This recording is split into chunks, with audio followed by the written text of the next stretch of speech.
Umbral informativo, la CAT en la noticia. Para adentrarte al mundo del trabajo, la Confederación Auténtica de Trabajadores y su equipo de periodistas te mantendremos informado sobre lo más relevante del ámbito sindical y laboral, todos los jueves a las 17 horas, aquí en Cadena Azul, la radio más fuerte de México. Umbral informativo, la CAT en la noticia. Comenzamos. ¿Qué tal? Muy buenas tardes. Soy Dora Garrido, quien les da la más cordial bienvenida a nuestra emisión del 16 de octubre de Umbral Informativo, la CAT en la noticia, donde semana a semana hacemos un recorrido a través del acontecer del movimiento obrero de México. Comenzamos. Umbral informativo, la CAT en la noticia. Las poblaciones indígenas y rurales enfrentan carencias en ingresos, acceso a servicios de salud y educación, infraestructura y un mayor riesgo de pobreza extrema que también afecta desproporcionalmente a la niñez. México es un país con desigualdades económicas, en donde la población indígena y la que vive en zonas rurales sigue estancada en la pobreza y con pocas alternativas para salir de esa condición. De acuerdo a la medición presentada recientemente por el INEGI, 61% de la población indígena del país vive en la pobreza y pobreza extrema, destacando mayor porcentaje en estados del sur, con las 2/3 partes de sus habitantes, en comparación con los del norte, donde alcanza al 13% de la población. Es en medio de ese contexto que se presentó el análisis titulado La economía social vía productiva frente a la pobreza indígena y rural, una alternativa real para mejorar su ingreso y crear empleo en condiciones dignas. Adriana Gómez Chico Spamer, responsable de la Agenda de Empresas Sociales en Acción Ciudadana frente a la pobreza y secretaria técnica del Grupo Promotor de la Economía Social, señala más detalles. Las zonas indígenas y rurales de manera particular, ahí hay mujeres y hombres, personas organizadas de manera colectiva en empresas sociales con fines económicos, sociales y ambientales igualmente importantes e inseparables, construyendo esta vía productiva para frente a la pobreza rural e indígena. ¿Qué tamaño tiene la economía social en México? Pues se estima que hay más de 5,000 empresas sociales en el país. Sabemos que están ubicadas en gran medida en el sur-sureste y también de manera empírica y a través de varios estudios que cada vez surgen más, la economía social y solidaria sabemos que incrementa el desarrollo económico local en los territorios. Si bien es cierto que la economía social puede ser un mecanismo efectivo para superar la pobreza en comunidades indígenas y rurales, también lo es la existencia de fallas estructurales que no permiten un avance. Alejandra Haas, directora ejecutiva de Oxfam México, menciona esas barreras que están relacionadas con el estado financiero, la falta de políticas públicas efectivas y la no discriminación. Que hay que leerlo como una falla estructural de la política pública que tiene pues una connotación discriminatoria, racista al fin y al cabo, porque si la política pública se encarga eminentemente de las problemáticas que tienen que ver con la población en general y no pone atención específicamente a las personas y comunidades que de manera sistemática a lo largo de los últimos 200 o 300 años han estado en una situación de desigualdad y de pobreza, pues realmente lo que podemos observar es que hay un comportamiento discriminatorio estructural de parte de quienes hacen políticas públicas y legislación y quienes asignan presupuestos, ¿no? Porque quedan fuera de su ámbito y de su observación las personas que viven en lo rural, las personas que viven en comunidades y pueblos indígenas. Una situación preocupante, asegura la especialista, es el abuso laboral que reciben los indígenas al momento de emplearse y que tiene que ver con la desigualdad. Los bajos salarios y el trato terrible que reciben algunas jornaleras y jornaleros, sobre todo aquellos que vienen de las zonas más pobres del país, por ejemplo, de la montaña de Guerrero, donde observamos que la desigualdad entre los empleadores y los trabajadores y las trabajadoras es tan profunda que no hay manera, no habría suficientes inspectores laborales para poder acortar esa brecha de desigualdad y por lo tanto resolver esas problemáticas que provocan explotación. Entonces, una de las cosas que hablamos con un grupo de jornaleras, que hace unas semanas estuvimos con ellas, con las que llevamos meses trabajando, es ellas mismas nos decían, nosotras deseamos tener iniciativas de economía social en nuestras comunidades, necesitamos que nos ayuden las instituciones, que se presenten las instituciones a hacer su trabajo en términos de tener alternativas económicas que no necesariamente impliquen que para tener algún ingreso, por más bajo que sea, tengamos que salir de nuestras comunidades, ¿no? Entonces, creo que la óptica es importante porque hay apetito y deseo dentro de las comunidades de tener el acceso a estas alternativas económicas y que en este momento no existe. Yo diría que entonces en ese contexto, la primera barrera es una barrera de la discriminación estructural que proviene de no considerar la pobreza y la pobreza extrema de estas comunidades como una prioridad en la política pública nacional. Alejandra Haas advierte que se ha dejado de considerar a la economía social como un objetivo de la política pública y entonces hay poca posibilidad de desarrollo de dichas empresas. Ni el sector financiero ni el sector gubernamental han tenido a la economía social como un objetivo y por lo tanto el acceso a créditos, a préstamos y a todo tipo de facilidades financieras que requieren no nada más las empresas sociales, la requieren cualquier ecosistema empresarial en el país. Tan es así que, otra vez, hay muchísimas facilidades para los ecosistemas empresariales, incluso para aquellos que están muy bien financiados y que tienen presencia incluso multinacional. Ahí sí hay exenciones fiscales, acceso a crédito, fondos públicos y demás. Y para las empresas sociales no los hay, ¿no?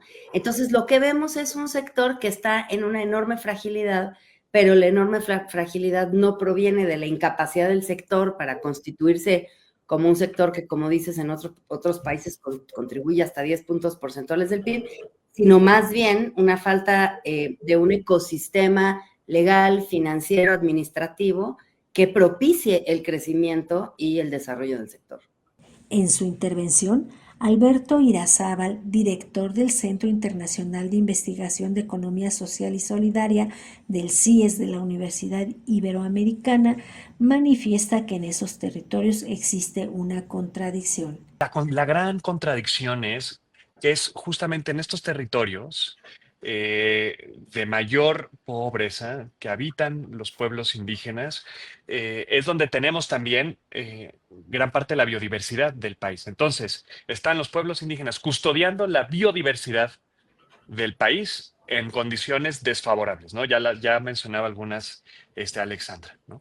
Y que además, en la relación que tienen muchas de estas comunidades y pueblos con la naturaleza, con esa biodiversidad, están las claves justamente para salir de la crisis del cambio climático a la que enfrentamos como sociedad y como planeta. Entonces, bueno, ahí hay una como tensión que, por supuesto, como todo, es una gran oportunidad para poder retrasar nuevas rutas. El investigador en economía social asegura que se trata de un problema epistemológico en la política pública para estos territorios y explica por qué. Porque parece ser que la solución es vamos a occidentalizar los territorios porque ese es el camino para reducir la pobreza y las desigualdades. Y ahí hay un choque muy profundo en la concepción y las políticas públicas están orientadas, ¿no? Hacia eso. Digo, un caso clarísimo, los famosos polos de desarrollo, ¿no? Que además empiezan en el Istmo de Tehuantepec, ahora empiezan a, digamos, a incrementar y a diversificarse en diferentes partes del país, en donde estos polos de desarrollo, como política pública, ¿no? Son espacios físicos en territorios normalmente en condiciones de mayor pobreza y de vulnerabilidad, pero, digamos, el incentivo es empresa privada, internacional o nacional, instálate aquí y yo te voy a dar todas las exenciones fiscales, genera ese empleo, ¿no? Para, digamos, traer ese modelo occidental de desarrollo a un territorio donde muchas veces el bienestar no está ligado meramente al nivel de ingresos, sino más bien al ingreso articulado en armonía con la comunidad, con el espacio de vida, con la naturaleza, ¿no? Y además, no es nuevo, ya lo hemos visto, ¿no? Y nos ponían el caso de Guerrero, ¿no? Pues el caso de las grandes mineras que llegaron, ¿no? Con esa lógica extractiva y una promesa vacía de bienestar occidental que nunca llegó, y lo que tenemos es una profunda violencia e inseguridad, muchas veces alimentado justamente por esta promesa de desarrollo occidental. La conclusión de este análisis es que impulsar una política social que pone en el centro a las relaciones entre las personas sobre el capital es lo que puede generar mayor éxito al gestionar un proyecto productivo o dirigido al cuidado de uno de los recursos con los que se cuentan en las comunidades indígenas y rurales. Para Umbral Informativo La CAT en la noticia, Aida Mendoza. Umbral Informativo. La CAT en la noticia. Los pormenores del 9º Foro de Análisis y Coyuntura en temas laborales que son de importancia para los trabajadores y empleadores de la industria embotellada, a continuación. Pérdidas de hasta 150,000 empleos e incremento de la informalidad son algunas de las repercusiones que pueden darse en caso de que se apruebe el incremento al IEPS a las bebidas azucaradas. Lo anterior quedó de manifiesto durante el 9º Foro de la Alianza Nacional Solidaria de la Industria Embotelladora, ANSIE, presidido por Antonio Mercado Herrera y el maestro Ricardo Espinosa López, miembros fundadores de la ANSIE, en el 9º Foro de Análisis y Coyuntura en temas laborales que son de importancia para los trabajadores y empleadores de la industria embotelladora. Se abordaron temas sobre el impuesto especial sobre producción y servicios IEPS, la reducción a la jornada laboral de 40 horas y la renegociación del TEC-MEC. Tras dar la bienvenida, Antonio Mercado Herrera, secretario de Organización del Sindicato de Trabajadores de la Industria Embotelladora, comentó que entre muchos temas que trascienden al mundo del trabajo, el que está en la mesa de discusión es el del impuesto especial de bebidas y entregas a lo largo y ancho de la República Mexicana. Para ser más claros, los alcances y efectos de esta pretensión ya nos platicaron los expertos que aquí presentes de esta compleja y negativa situación. Por esa razón, le damos la más cordial bienvenida, esperando que la información y los datos que resulten de este foro sean de utilidad para todos a la hora de tomar decisiones que favorezcan a nuestro entorno laboral. Cabe mencionar que este 9º foro fue adecuado a la necesidad de tener parámetros y objetivos que justifiquen el IEPS histórico, que pasaría de 1.64 a 3.08%, comentó Ricardo Espinosa López, coordinador nacional de asuntos jurídicos de la Confederación Auténtica de Trabajadores CAT. Que hoy nuevamente nos vemos en el ojo del huracán, señalado por políticas públicas que a veces no entendemos exactamente cuál es el sentido, o a veces están tan claras que no queremos entenderlo, ¿no? Porque no tienen razón de ser. Yo tengo una opinión particular sobre el tema y siempre he tratado de ser muy objetivo en nuestras intervenciones a todos niveles, desde cuando hablamos con un trabajador, cuando tenemos una asamblea complicada, cuando la asamblea está bonita. Y yo hice una expresión en un video que creo que es lo que yo considero sobre este tema, lo que pasa en las empresas, lo que pasa en los trabajadores, los efectos de malas decisiones, a veces de las empresas, a veces de los trabajadores, a veces de los sindicatos, pero ahí nosotros nos la arreglamos. El problema viene cuando son decisiones a veces equivocadas de terceros, como es la cuestión política que se nos escapa de las manos, ¿no? Entonces, hoy están tomando decisiones nuevamente que van a afectar a la industria, sobre todo, insisto, del refresco particularmente, que por cierto, amanecemos con una noticia que también van por las bebidas energéticas. Ricardo Espinosa remarcó que el objetivo del 9º foro es y ha sido el mismo desde que se fundó, la ANSIE, la defensa de los sindicatos y del empleo. El maestro Espinosa dijo que entiende que tienen herramientas cortas, pero que tratan de coadyuvar la defensa de la población productiva, la industria del refresco, los miles y miles de empleo, y que se van a ver perjudicados de alguna manera. Sabemos que va a haber problemas en la industria y sabemos que con este tipo de medidas recaudatorias, más allá de los tecnicismos o de lo filosófico, quien lo va a pagar al final de cuentas son los trabajadores y el consumidor final. Eso lo sabemos y eso nos preocupa a nosotros los sindicatos. Y eso nos hace, desde otra perspectiva, Alberto, ver a los trabajadores y a los sindicatos. No ese antagonismo entre centrales y líderes, sino esa unidad en cómo podemos ayudar a los trabajadores, cómo podemos fortalecer a las empresas para que sigan invirtiendo y sigamos nosotros representando a los trabajadores y se genere el empleo. Algo es cierto, hay pérdida de empleo. Pareciera que se le apuesta a la pérdida del empleo formal y se le apuesta a la creación del empleo informal. En su momento, la maestra Marcela Tagle Trejo, consultora de impacto de políticas económicas, dijo que en México la industria de bebidas endulzantes tiene 75 años de antigüedad y de experiencia. Con más de 120 plantas de producción en todo el país. Es un sector sumamente complejo y productivo. Al emplear a 3.1% de toda la población ocupada, esto representa alrededor de 148,000 empleos directos y 1.8 millones de empleos indirectos. También emplea 1.8 millones de pequeños comercios a través de los ingresos, que la industria de bebidas representa alrededor del 30% del total de los ingresos de los pequeños negocios o de las tiendas. También representa 3.2% del PIB a través de toda la cadena productiva del sector de bebidas y contribuye al erario público con 117,000 millones de pesos en impuestos, principalmente a través del IEPS con una cuota de 1.6 pesos por litro y a través del IVA con la tasa que ya conocemos del 16%. Entonces, como podemos ver, es una industria sumamente compleja, productiva en el país, que representa una fuerte parte de la producción laboral y de los empleos en todo el país. También la industria de bebidas cada vez ofrece más opciones con menos o ninguna caloría. Es decir, la industria de bebidas está transicionando hacia un sector más saludable.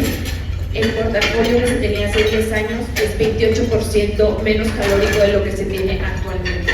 Hoy más de la mitad, en específico el 55% de los productos son bajos en calorías o incluso sin calorías.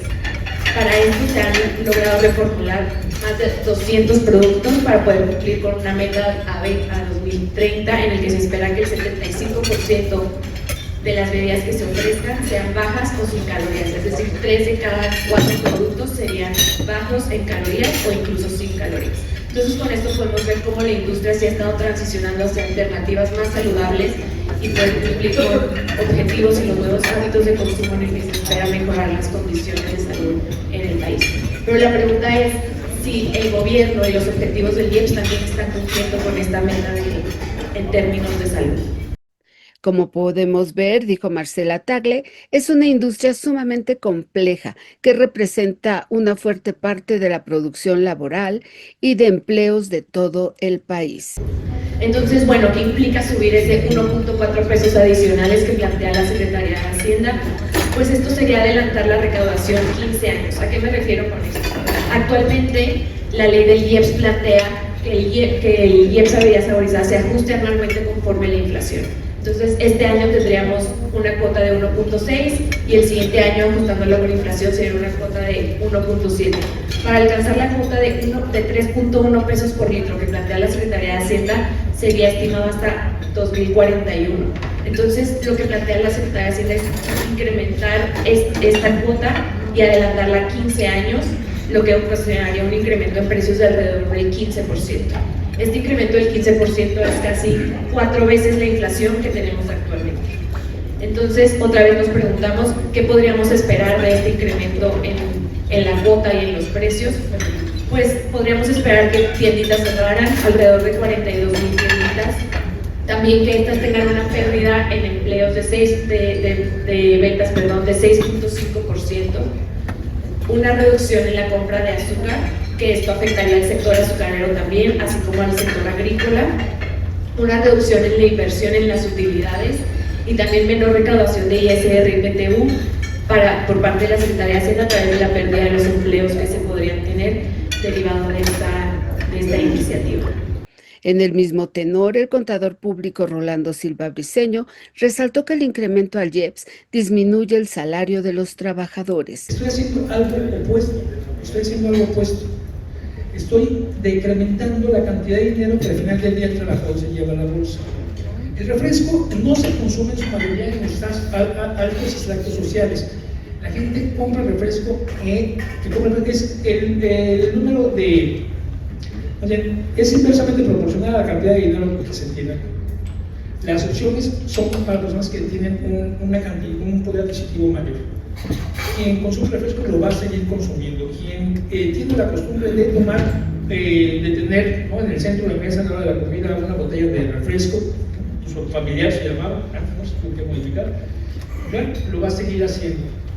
Y somos el país que tiene, lo que se ve es que tiene mayor consumo en cuanto a refresco, ¿no? 166 litros en promedio, y escuchaba algo que ese número no tanto, pero hablaban de que en Chiapas llega a 800 litros por persona. Pues es difícil, a pesar de yo no tengo, pero es difícil adquirir agua potable. Y estamos hablando de que hace mucho tiempo que no se puede tomar agua de la llave. Hace mucho tiempo que no se puede tomar agua. O sea, tomar agua es caro, tener una dieta saludable es mucho más caro. Por lo tanto, lo que estamos haciendo es disminuir la capacidad adquisitiva de los trabajadores. Y en dos sentidos. Uno, los trabajadores que están en el Seguro Social, que ya pagaron un impuesto a la renta y que vuelven a pagar un impuesto al consumo. Este impuesto al consumo, que es un impuesto que tenía la intención de inhibir, pero que al final del día se convierte, se está convirtiendo en recaudatorio, intenta cubrir un problema. El problema es la informalidad. La informalidad consiste en no pagar impuestos, no cumplir con sus obligaciones. No se pagan los impuestos al ingreso, no se paga el impuesto sobre la renta, no se declara, no se paga este impuesto directo, pero no se pueden evitar los impuestos al consumo. Y por lo tanto, la manera en la que se reduce el hueco fiscal que deja la informalidad. El contador fiscal refutó que es una carga adicional para los consumidores de menores ingresos. Dijo que la caída de ventas de hasta 15% tienen el riesgo de cierre para más de 60,000 negocios, con una pérdida de hasta 150,000 empleos, con un incremento del mercado informal y un efecto regresivo. Ante toda esta expectativa, el doctor Manuel Fuentes enfatizó que esta situación del incremento al IEPS definitivamente va a tener una repercusión en la revisión o renegociación del TEC-MEC. Y en este sentido, el tema de los empleos es muy importante. Ver en México un escenario importante, empresas, sobre todo por el valor del trabajo que tenemos en nuestro país, que es un valor minúsculo frente a lo que puede valer fundamentalmente en Estados Unidos. Y este factor del trabajo es un elemento fundamental que debe de llamar la atención, sobre todo en este proceso de renegociación del Tratado de Libre Comercio, que puede traer como consecuencia algunas variantes precisamente en los factores del empleo y en los factores del salario. En el caso de Donald Trump, regresando al tema, recientemente ya el presidente de la Coca-Cola, James Quincey, ya visitó la Casa Blanca y le entregó una versión de la Coca-Cola ya con azúcar de caña real. ¿Y esto qué impacto puede tener? ¿Qué refleja los escenarios de nuestro país? Los productores de azúcar están preocupados porque finalmente ha habido un decremento del consumo del azúcar aproximadamente de un 30%, están bajando los niveles de costos y curiosamente también se está dando un escenario de importación muy importante y que finalmente se plantea escenarios de preocupación de lo que esto puede representar. Aquí lo que tenemos que preguntarnos es que si en el escenario que se viene de la renegociación del Tratado de Libre Comercio, llamado TEMEC, si va esto a tener alguna injerencia en las empresas refresqueras, sí o no tendrá un impulso, sobre todo porque este escenario del tema de la caña de azúcar, como el tema del jarabe de maíz, es un tema que en las últimas semanas ha habido una preocupación. El representante de comercio, el secretario de Comercio de Estados Unidos, ha dicho de que le preocupa mucho que pueda haber un cambio en la esencia, en este caso, de los refrescos de cola, porque puede traer como consecuencia un incremento en la importación del azúcar y esto puede traer una afectación a la industria agrícola sobre este escenario. El propio director de la Coca-Cola dijo: no se preocupen, finalmente esta versión lo que estará buscando es precisamente fomentar el empleo en Estados Unidos sobre el tema de la caña de azúcar y qué repercusiones puede tener. A mí me parece que es muy importante que podamos estar muy atentos sobre estos escenarios y no se pueden dejar de lado, porque finalmente lo que tenemos que tener muy claro que cuando se planteó el TEMEC, el elemento fundamental fue el empleo.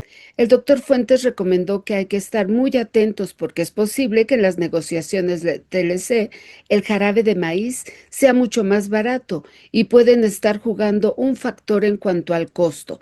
De aquí a que llegue el presupuesto para el 2026, que se puedan dar esas negociaciones para que se pueda plantear si este incremento se va a dar o no se va a dar. Manuel Fuentes concluyó que es reinventar el escenario donde veamos que el nivel de información en los temas del empleo y de los salarios y del poder adquisitivo, sin dejar a un lado la industria refresquera de nuestro país.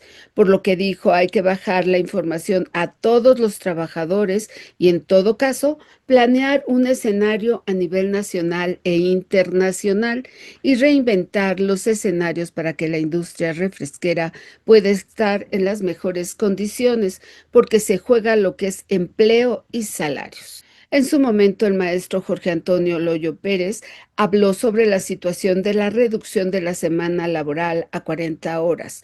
Dijo que la industria embotelladora es un desafío trascendental, por lo que el debate general es que necesitamos encontrar un equilibrio para esta evolución. Hay que prepararse y hay que hacer estudios de logística de cómo hay que reconvertir las jornadas laborales para que esto funcione, pues dijo que quienes van a sufrir más son las pymes.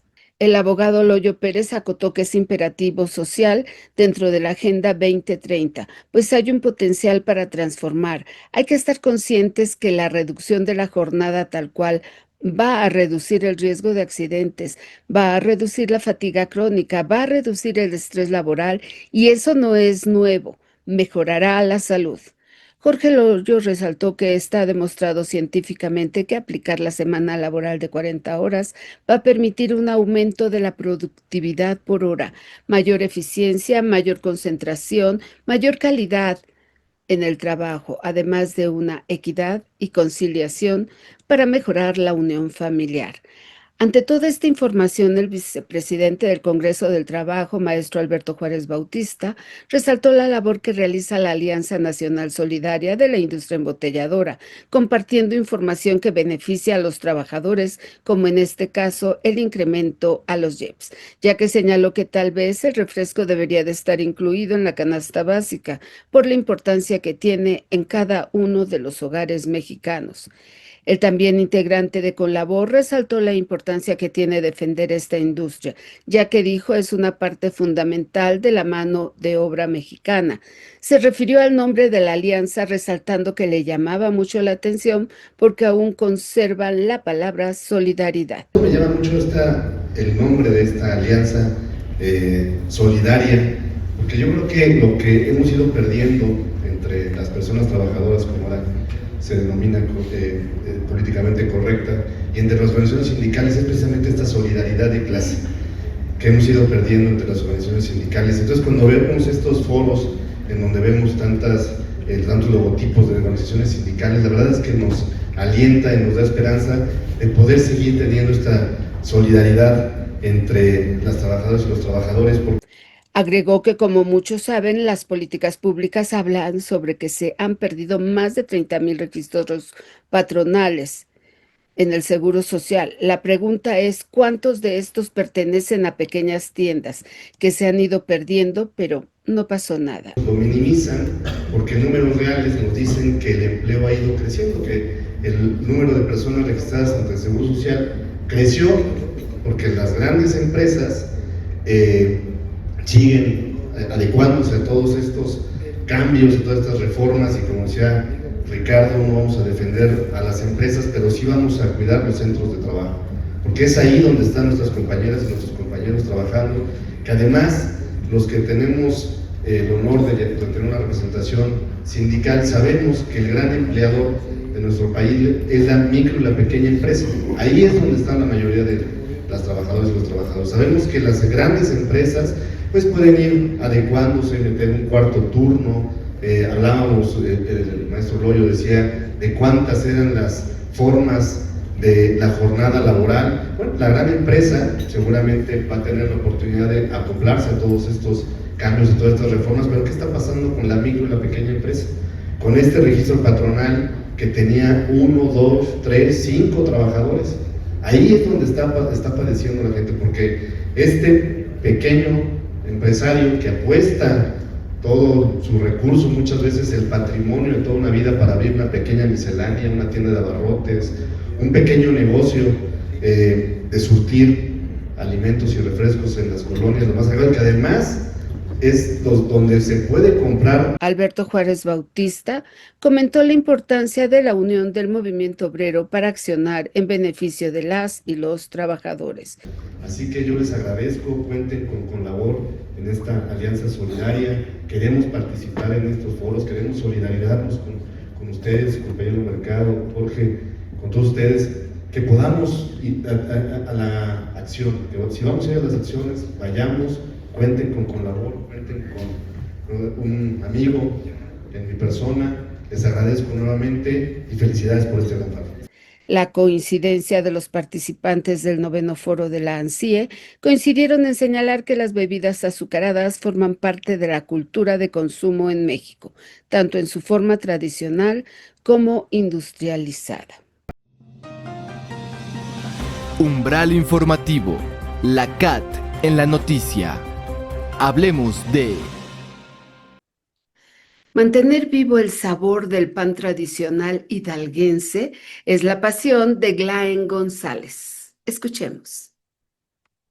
Con el amanecer, en Atotonilco el Grande Hidalgo se combinan olores y sabores, además del sonido de una chicharra que anuncia la recién salida del horno del pan que distingue a la marca Glaen tradicional, panadería con historia de generación a generación.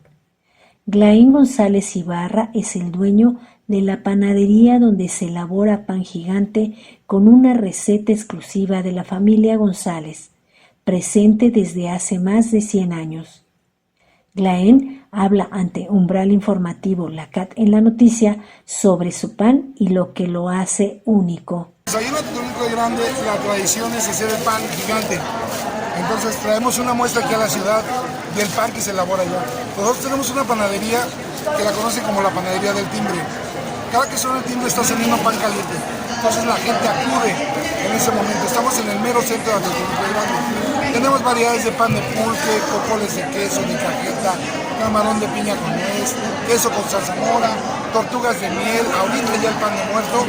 Y otra característica que tenemos es que usamos puros ingredientes naturales y nada de esencias artificiales ni colorantes. Hay cocoles, conchas, tortugas, bolillos y los de temporada como pan de muerto, que no usan conservadores para mantener un buen estado por días Ello se debe a la experiencia transmitida por la familia.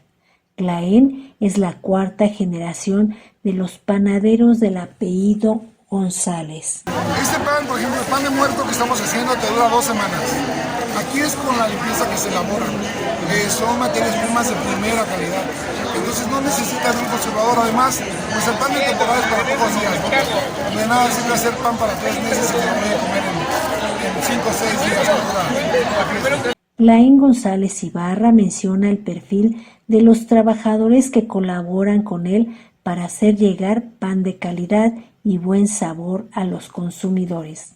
De este trabajo depende el ingreso de 15 familias de la región. Bueno, los transportistas, los comisionistas, hay gente que nos compra producto para revender. Bueno, pues es amplio, parece que el negocio del pan. Además del conocimiento generacional, se requiere de lo nuevo, y Glaén lo ha puesto en práctica. Aparte de tener conocimiento nuevo, yo estudié repostería y estudié panadería, soy técnico en panadería y chef repostero. Tengo toda una tradición de panadera de toda la vida. Al ser cuestionado sobre la importancia de actualizarse en el conocimiento de la panadería, Glaén asegura que es una acción necesaria para no perderse en el tiempo. Las cosas van cambiando y las materias primas. No podemos hacer el mismo pan que hace 100 años, pero sí nos podemos acercar un poquito en el sabor, en la tradición y en las recetas que vienen de muchos años. Para el repostero y chef en panadería, Glaén González Ibarra, no hay una pieza de pan gigante que sea más solicitada que otra, y señala la variedad. Precisamente por eso tenemos mucha variedad. Tenemos que no tiene mucho azúcar, que tiene mucho azúcar. Tenemos de piña, de zarzamora, de manzana, de arroz con leche, de dulce de leche, de queso. Entonces, pues cada uno tiene su sabor, ¿no? Predilecto. Así que al visitar a Totonilco el Grande en el estado de Hidalgo, no se pierdan la oportunidad de ir al centro y degustar en familia un pan gigante de la panadería Glaén tradicional. Para Umbral Informativo La CAT en la noticia, Aida Mendoza. Umbral Informativo La CAT en la noticia. Trabajador, trabajadora, ¿sabes que solamente 1 de cada 10 trabajadores en México están sindicalizados? Obviamente, esto impide que gocen de mejores condiciones laborales. ¿Qué esperas? Acude a la delegación sindical de la Confederación Auténtica de Trabajadores. Ahí te informaremos. Por un trabajo digno.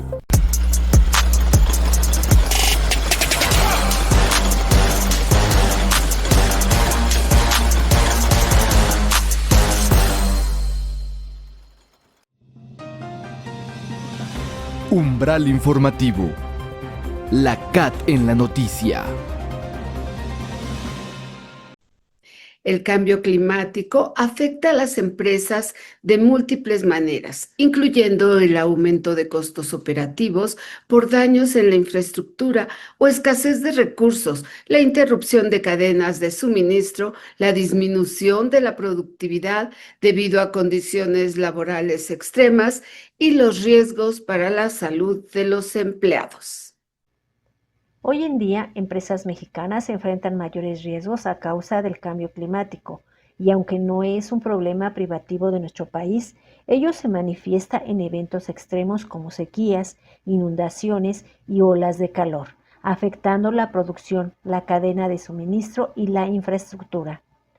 Las empresas pueden enfrentar escasez de materias primas, aumento de costos operativos y de seguros, así como tener la necesidad de invertir en resiliencia y transición energética para cumplir con regulaciones más estrictas, como la reducción de emisiones de gases de efecto invernadero.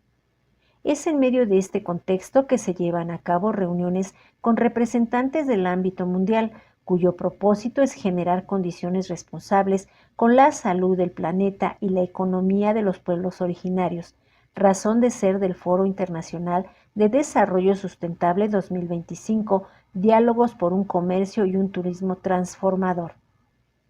Abraham Martínez Montilla, embajador de Panamá en México, habla sobre el significado de efectuar estos encuentros para cumplir el reto que tiene la humanidad de lograr un desarrollo sustentable en toda actividad humana. Nosotros realmente creemos que juntos podemos lograr resultados mucho más favorables en menor corto tiempo y revisar realmente todo el camino recorrido en esta materia. La voluntad es importante para tomar las decisiones políticas y sociales y comerciales en las distintas actividades del ser humano que nos permitirían a nosotros realmente revisar el camino recorrido y poder enfrentar con mayores fortalezas los desafíos que tenemos con el cambio climático. Particularmente Panamá tiene una vocación muy grande en el comercio internacional y dependemos exactamente del clima. El canal de Panamá funciona con agua dulce, todos sus esclusajes. Tuvimos un incidente que afectó el comercio internacional hace 2 años por una sequía y nuestro país y nuestras autoridades y nuestro pueblo está comprometido con garantizar la preservación de la especie humana y es al final el objetivo estratégico de garantizar un desarrollo sustentable.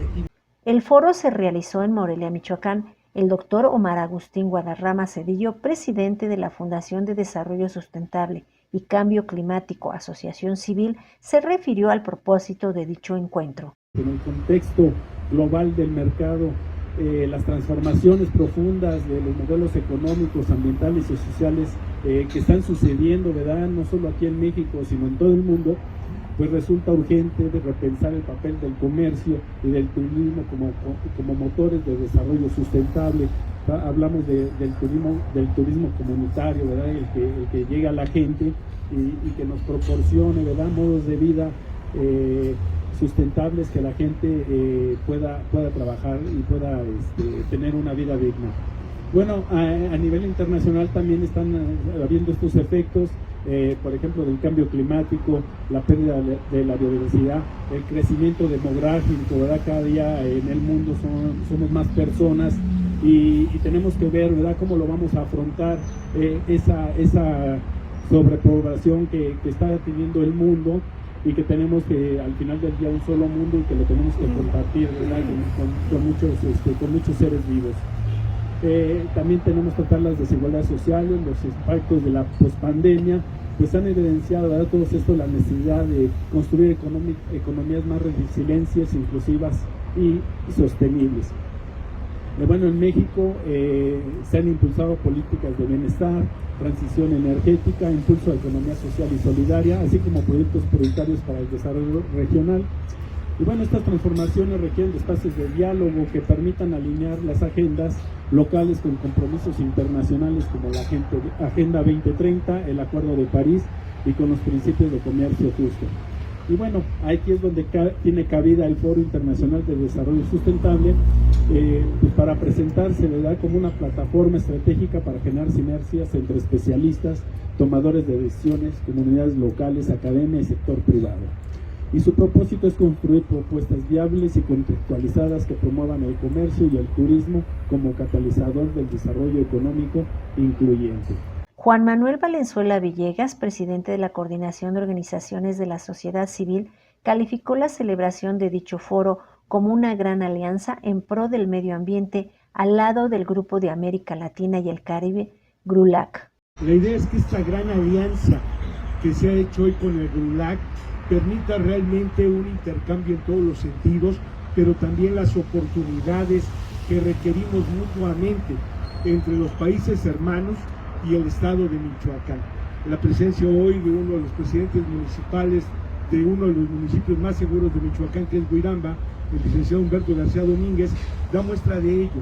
Su presencia aquí atestigua justamente esta parte, y él decía hace un rato, es cómo vamos a estimular la posible inversión de los países hermanos de Latinoamérica y del Caribe en el estado de Michoacán. Él hace un ratito ya ofreció ahí parte de este beneficio, y la lógica es esta, que todos participen. Sin embargo, estamos viendo que este foro no solo será exclusivo de Michoacán, seguramente le va a servir al centro de la República Mexicana el poder tener esta apertura y el poder tener esta congregación.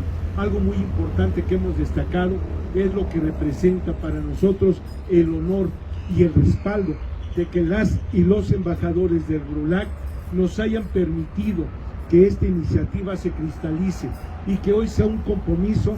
El presidente municipal de Huiramba, Michoacán, José Humberto Domínguez, indica la importancia del foro para la región.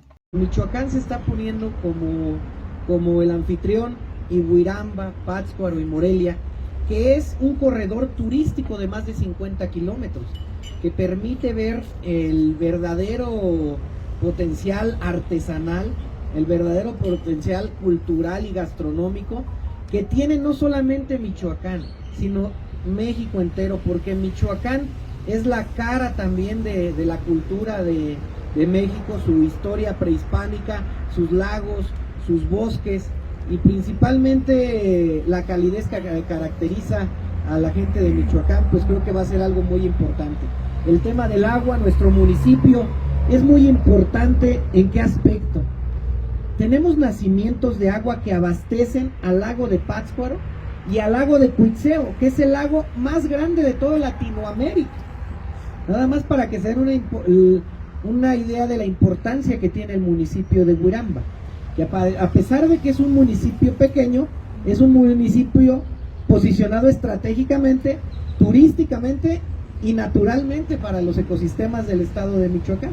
Entonces, qué bueno que se toma en cuenta esta zona del estado y que se va a dar a conocer y va a haber un foco de oportunidad para todos, porque estamos ofreciendo con donaciones fiscales, estamos ofreciendo un corredor turístico en comodato, terrenos que tenemos del ayuntamiento, que va a permitir que cada uno de los países exponga su cultura, su gastronomía y genere no solamente que el turismo de Michoacán esté en nuestro estado, sino que le siembre la semilla para que toda esta gente que nos visita, que son 14 millones al año de visitantes turísticos que tiene Huiramba, y nuestros mismos habitantes del estado, se siembre esa semilla para que también vayan a visitar cada uno de los países que nos están haciendo el honor de acompañarnos.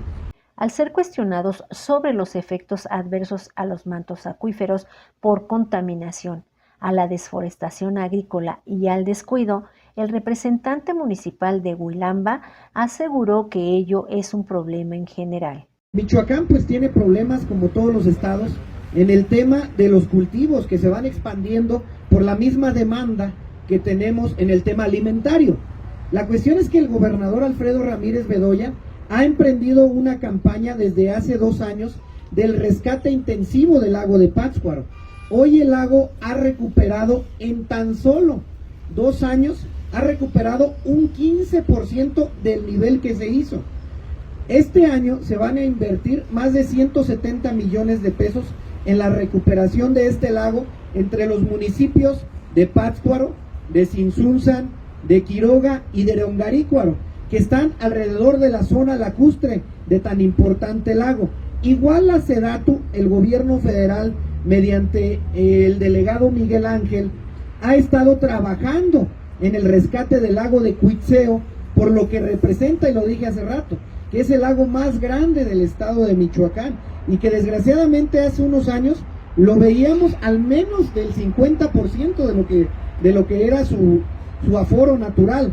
Hoy, si tú vas a la comunidad de Burandén en Pátzcuaro, que lo pueden buscar en internet, van a ver cómo se desasolvaron, cómo existía un huachicol de agua, porque así se le ha llamado, huachicol de agua, porque iban los productores de berries, iban los productores de aguacate y hacían represas, metían bombas directo desde el lago y estaban absorbiendo. Hoy, en la coordinación de trabajo que tiene el gobernador Ramírez Bedoya, ha logrado que la Guardia Civil, que la Marina, el Ejército Mexicano y la Guardia Nacional estén trabajando en conjunto. Chile, Honduras y Panamá fueron los países que participaron en el Foro Internacional de Desarrollo Sustentable 2025, Diálogos por un Comercio y un Turismo Transformador. Para Umbral Informativo, la CAT en la noticia, Aida Mendoza. Umbral Informativo, la CAT en la noticia. Y bien, amigos, hemos llegado al final de nuestra emisión del día de hoy. Les recordamos que los esperamos la próxima semana aquí en Cadena Azul, la radio más fuerte de México. Se despide de ustedes Dora Garrido. Hasta la próxima. Umbral informativo. La CAT en la noticia.